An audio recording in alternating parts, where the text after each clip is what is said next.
I'm Danny Brown, and you're listening to 1 Minute Podcast Tips, the show that helps you be a better podcaster in just a minute a week. If you want more specific tips just for you and your podcast, check out the Magic Mike membership at 1minutepodcasttips.com/support. And now, this week's episode.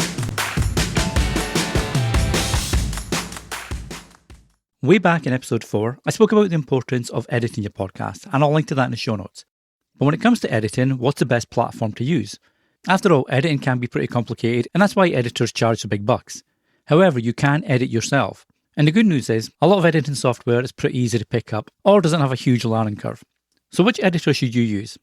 If you're looking for a free platform, the three I'd recommend are GarageBand, which comes installed on Mac, Audacity, which you can download for Mac or PC, and Reaper. Now, Reaper does have a bit of a learning curve, but there's a great playlist on YouTube from Mike Delgadio, the Booth Junkie, and I'll also link to that in the show notes. When it comes to paid editing software, there are two that I really recommend.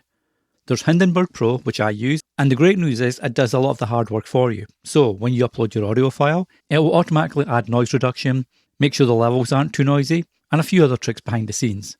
You can set it to the default loudness level for podcasts, which is generally minus 16 LUFS. The other one I'd recommend, if this is your first time editing your own podcast, is Descript. Now, while it's moved over to video production now, it's still a pretty good editor when it comes to audio. And the cool thing with Descript is it's like using a Word doc or a Google doc. When you upload your audio file, text appears on the screen, and you simply use that text to edit the audio. So if you've got words that you want to remove, you just delete them in the text, and they're automatically deleted from your audio too. It's a really cool way to edit a podcast, and a lot of podcasters highly recommend it. And again, I'll leave links to all these tools in the show notes, so be sure to check them out after the episode. Until the next time, happy podcasting. Thanks for listening. If you enjoy 1 Minute Podcast Tips, be sure to share with your friends and other podcasters so they can enjoy it too. Until the next time, happy podcasting.